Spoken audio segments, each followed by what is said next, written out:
एक बार फिर से स्वागत है आप सभी का हमारे चैनल जीटी गुरुजी पर, जहां आप सबको पता है G for grammar and T for translation के वीडियोज आप सभी को मिलते हैं। मैं हूं आपका होस्ट, आपका दोस्त प्रभात कुमार सिंह, और आज मैं आप सबके लिए लेकर आया हूं ऑक्सफोर्ड करेंट इंग्लिश ग्रामर के एक्सरसाइज 81 के सॉल्यूशन को लेकर के, जिसमें है put the following into indirect speech.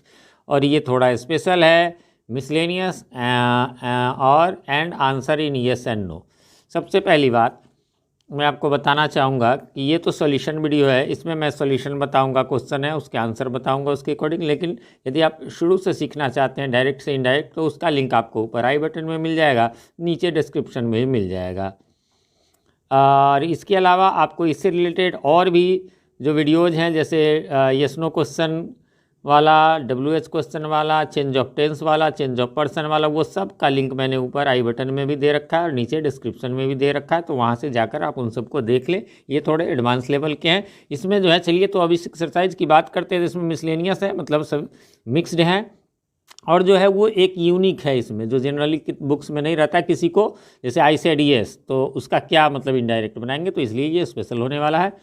और दूसरी बात कि मैं बता दूं, मैं पहले एक टीचर हूं, बाद में यूट्यूबर हूं, तो उसके अकॉर्डिंगली, यानी कि ऐसा नहीं है कि कहीं से कॉपी पेस्ट कर देना है, वो हमारा काम नहीं है। हमारा काम पहले पढ़ाना है।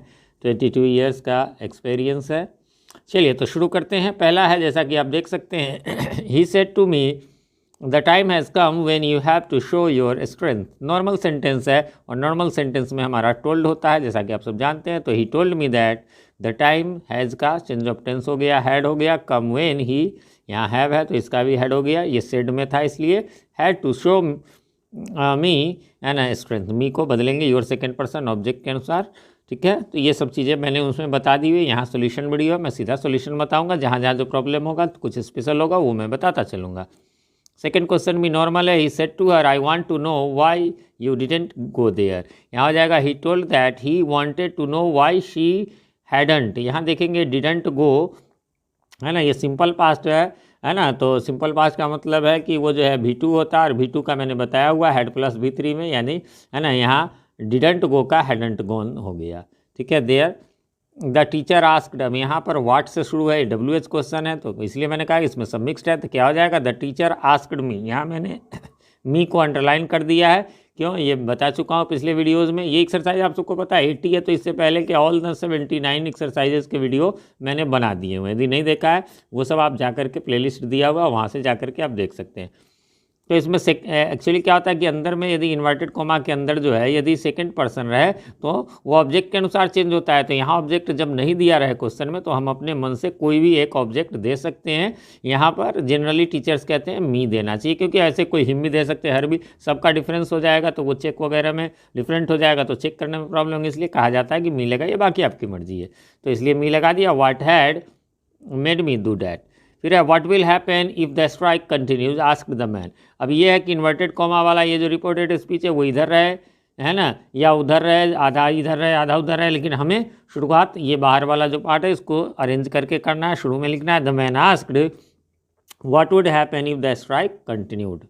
फिर है he said to me you can keep that one if you like. क्या हो जाएगा, he told me that I could keep that one if I liked. बढ़ेंगे आगे क्वेश्चन नंबर 6 की ओर। क्वेश्चन नंबर 6 कहता है the teacher said I shall prove that, ये normal है, prove now that the earth moves around the sun. यहाँ पर हो जाएगा the teacher told me that, है ना। अब टीचर देखिए, यहाँ ध्यान रखेंगे टीचर जो है मेल फीमेल दोनों हो सकता है, कॉमन जेंडर, इसलिए ही भी हो सकता है, शी भी। बहुत सारे लोग केवल ही बताएंगे, लेकिन शी भी हो सकता है।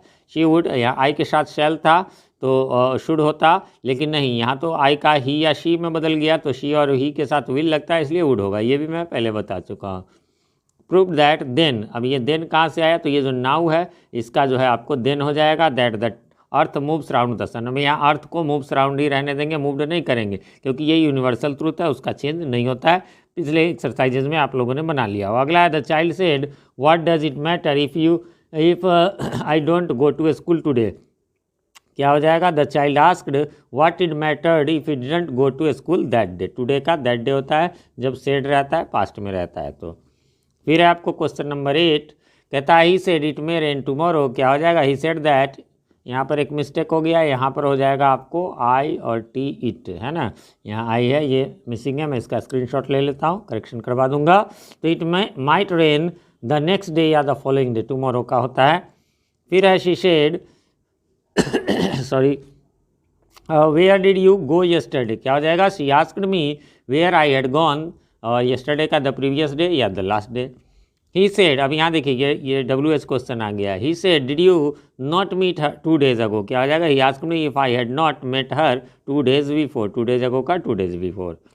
He said to me I know that no he was a robber, क्या हो जाएगा? He told me that he knew he had been a robber. मैं तो कोई टेंस बताता नहीं हूँ, इसमें वॉज का हैड बीन हो जाता है, तो ये खासियत है। मैं अपने हिसाब से एक्सप्लेन करता हूँ ईजी बना करके, तो इसलिए वो मैंने तो जनरली लोग आप कहेंगे ये टेंस है इसलिए ये टेंस होगा, हमें वो टेंस की आवश्यकता नहीं है। द टीचर सेड लेवर नेवर गोज इन वेन, इसमें कोई चेंज ऑफ टेंस नहीं होगा सेड के बावजूद भी, क्योंकि ये एक कहावत है कि दैट लेवर नेवर गोज इन वेन, वही टेंस रहेगा। अगला में भी वही है। He said a drowning man will catch at a straw, यानी कि डूबते को तिनके का सहारा, उसी का ये इंग्लिश है इक्विवेलेंट। तो ही सेड दैट, इसलिए ये भी चेंज नहीं होगा। A drowning man will catch at a straw. This is my horse said he, and if you don't prove it in a few hours I will give up my claim. यहाँ पर आप जानते हैं inverted coma वाला चाहे आधा शुरू में रहे आधा लास्ट में, हम शुरुआत ये जो शेड वाला रहे उसी से करेंगे, ही सेड दैट, और बाकी पहले इधर वाला बना लेंगे, है ना, पहले जो है वो इधर वाला बना लेंगे और फिर इधर वाला। तो यहाँ से जब चेंज करेंगे तो दिस का दैट हो गया, इज का वाज हो गया, माई का हिज हो गया, हॉर्स का हॉर्स हो गया, फिर यहाँ वाला एंड आ गया, है ना। फिर नॉर्मल इसी तरह if I didn't prove it in a few hours he would give up his claim. अब ये थोड़ा सा बड़ा है बट कोई दिक्कत नहीं, बहुत ही ईजी है, बड़ा देख के हमें कन्फ्यूज़ नहीं होना है।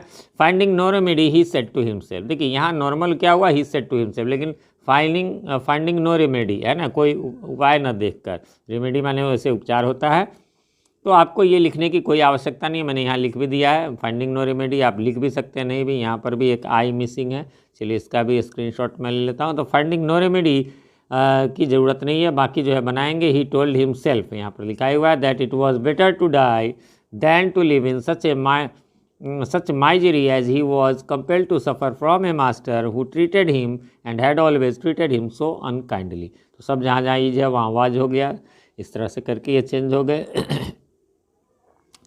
16 नंबर है, the teacher said I have told you before that when I am speaking you should be silent। the teacher told me that, है ना, अब आई फिर वही टीचर बताया, ही शी दोनों में से कोई हो सकता है। Told me that before that when he या she was speaking I should be silent. ठीक है, आगे है he said shall I go to the theatre, क्या हो जाएगा? He asked if he would go to the theatre. इसका asked का इंक्वायर्ड भी आप दे सकते हैं, आपके बुक में दिया हुआ एग्जाम्पल, तो दोनों में से कोई एक, यहाँ मैंने दोनों दे दिया है। He inquired if he would go to the theatre. अगला आप देख सकते हैं she said shall I open the gate, यहाँ मैंने एक ही साथ लिख दिया, she asked I inquired if she would open the gate. फिर है आपको 19 नंबर, ये थोड़ा सा अब अलग हो गया, यही मेन जानने लायक है जो बहुत कम बुक्स में रहता है। She said to me will you help me, उसने मुझसे पूछा क्या आप मदद करेंगे? आई सेड येस, मैंने कहा हाँ। कैसे बनाएंगे? सी आस्क्ड मी, ये तो नॉर्मल बनाएंगे, इफ़ शी शुड, है ना, इफ़ आई शुड, यहाँ पर विल है लेकिन आपको पता है यू बदल जाएगा आई में, तो आई के साथ शैल रहेगा इसलिए शुड। तो she asked me if I should help her, और आई सेड येस, इसका बन जाएगा आई शेड आई शुड। ये कैसे हुआ? आई सेड, ये यानी येस जब कह रहा है ना तो इसका जो हेल्पिंग वर्ब रहे उसी को लगा देंगे, निगेटिव रहे नो रहे तो शुडंट हो जाता। ठीक है, एक तरीका ये है। दूसरा तरीका आपके नीचे में दिया हुआ है, ये ज़्यादा कॉमन है। She asked me if I should help her, इसका जवाब हो जाएगा आई replied in the affirmative. Yes में जवाब है तो इन द एफर्मेटिव, नो में जवाब है तो इन द निगेटिव। जैसा कि अगले में आप देख सकते हैं, he said to me are you ill, I said no. He asked me if I was ill, I replied I wasn't. जो इसका हेल्पिंग वर्ब बनता वाज, अब आर है तो इसके यहाँ तो वाज बनेगा, वाजबर में से तो उसी में नॉट लगा दिए, जैसे यहाँ शुड था तो शुड के हिसाब से यहाँ नॉट लगा दिए, नॉट है तो नहीं तो होता आई वॉज यदि ये रहता। और यहाँ पर भी वैसे ये शुरू वाला तो लिख देंगे और आई रिप्लाइड इन द नेगेटिव, यदि वहाँ पर एफर्मेटिव था तो यहाँ पर नेगेटिव।